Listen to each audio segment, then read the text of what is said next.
নমস্কার বন্ধুরা, স্মিতার রান্নাঘরে সবাইকে জানাই অনেক অনেক স্বাগত। আজকে এক নতুন রেসিপি নিয়ে হাজির হয়েছি।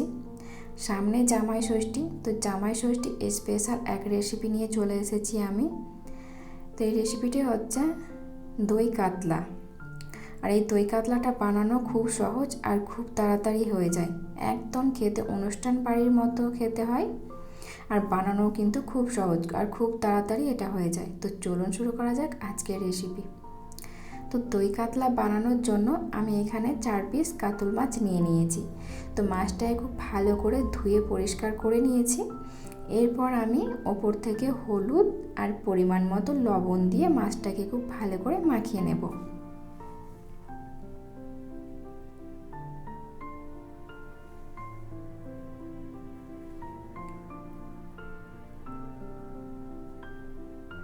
মাছটাকে খুব ভালো করে মাখিয়ে 10 মিনিট মতো ম্যারিনেশন করে রেখে দেব। মাছটা মাখানো হয়ে গেছে, এবার এটা 10 মিনিটের জন্য রেখে দেব। তার কী কী মশলা লাগছে সেইগুলো একবার বলে দিই। তো আমি ফোড়নের জন্য নিয়েছি একটা শুকনো লঙ্কা, 2টো এলাচ, দারচিনি, লবঙ্গ, 2টো তেজপাতা আর গোটা জিরে, আর সাথে নিয়েছি চিনি স্বাদ মতো, আর নিয়েছি 2টো কাঁচা লঙ্কা। আর এখানে আছে একটা এটা হচ্ছে একটা বড় সাইজের পেঁয়াজ নিয়েছি, আর কয়েক কোয়া রসুন, আর এক টুকরো আদা। তো তিনটাই একসাথে আমি পেস্ট করে নিয়েছি, আলাদা আলাদা করিনি, একসাথে পেস্ট করে নিয়েছি।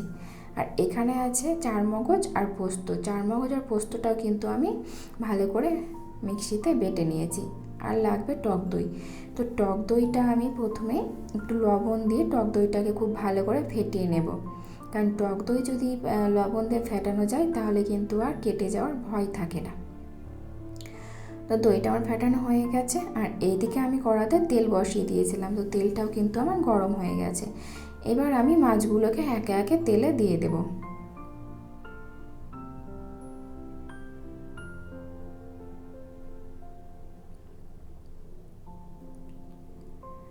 মাছগুলোকে তেলে দিয়ে এক পিঠ ও পিঠ করে খুব ভালো করে ফ্রাই করে নিতে হবে।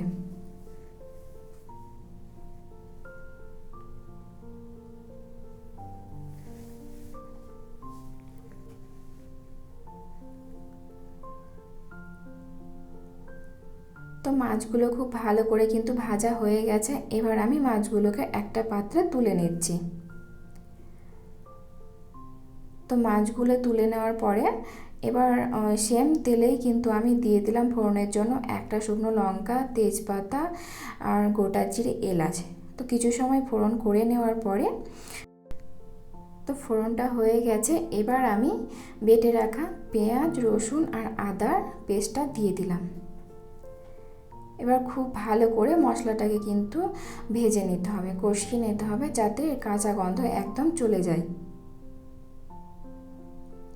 তো খুব ভালো করে কিন্তু মশলাটা, পেঁয়াজটা কষানো হয়ে গেছে। এবার আমি বাকি মশলাগুলো দিয়ে দেব।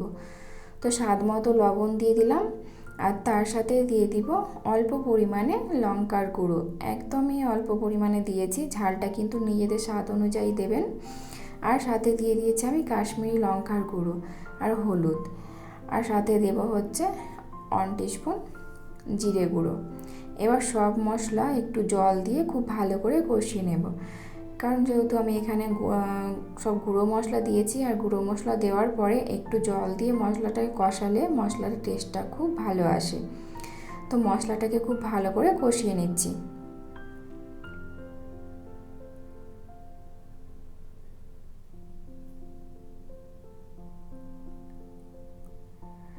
তো মশলাটা খুব ভালো করে কষানো হয়ে গেছে। এবার আমি সর্ষে আর যে চারমগজটা বেটে রেখেছিলাম একসাথে, সেটা এখানে অ্যাড করে দেব। তো এখানে আমি 2 চামচ মতো নিয়েছি চারমগজ, আর 1 চামচ পোস্ত, সেটা আমি খুব ভালো করে মিক্সারে মিক্স করে নিয়েছি। তো আমার এখানে 4 পিস যেহেতু মাছ আছে, সেই পরিমাণে কিন্তু আমি মশলাগুলো নিয়েছি। আপনারা কিন্তু কম বেশি করে নিতে পারেন। তো মশলা কিন্তু চারমগজ আর পোস্তটা দিয়েও খুব ভালো করে মশলাটাকে কষিয়ে নিচ্ছি। তো কষানো হয়েছে, এবার আমি এখানে টক দই অ্যাড করব। তো এখানে একটা টিপস দিই যে এই টক দই যখনই কিন্তু দেবে মশলাতে, গ্যাসের ফ্লেমটা একদম লো করে দেবে, আর টক দইটা দেওয়ার পরে কন্টিনিউয়াসলি কিন্তু এটা নেড়ে যেতে হবে। আর তার সাথে কিন্তু আমি এখানে চিনিটাও অ্যাড করে দিয়েছি। চিনিটা দিতেই হবে, যেহেতু টক দই নাহলে টক দইটা ব্যালেন্স হবে না, তো সেই কারণে চিনিটা দিয়ে খুব ভালো করে কিন্তু একদম কন্টিনিউয়াসলি এটাকে নাড়াচাড়া করতে হবে। আর তা না হলে কিন্তু দইটা কেটে যাওয়ার সম্ভাবনা থাকে। আঁচটাকে কিন্তু লোয়েতে রেখে টক দইটাকে খুব ভালো করে মশলার সাথে মিশিয়ে নিতে হবে।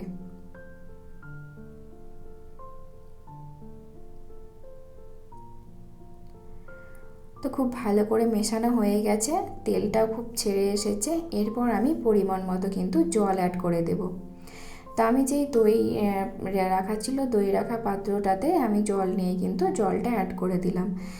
তো ঝোলটা আমি খুব বেশি কিন্তু গ্রেভি রাখবো না, সেই মতোই কিন্তু আমি এখানে জলটা অ্যাড করলাম। তো এরপর জলটা যখন ফুটে আসবে তখন কিন্তু আমি মাছগুলো দিয়ে দেব।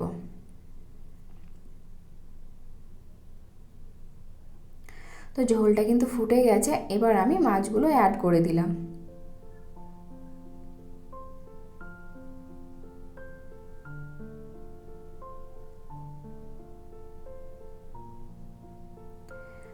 তো আমি ঝোলের সাথে একটু মাছগুলোকে ভালো করে উল্টে পাল্টে দিচ্ছি।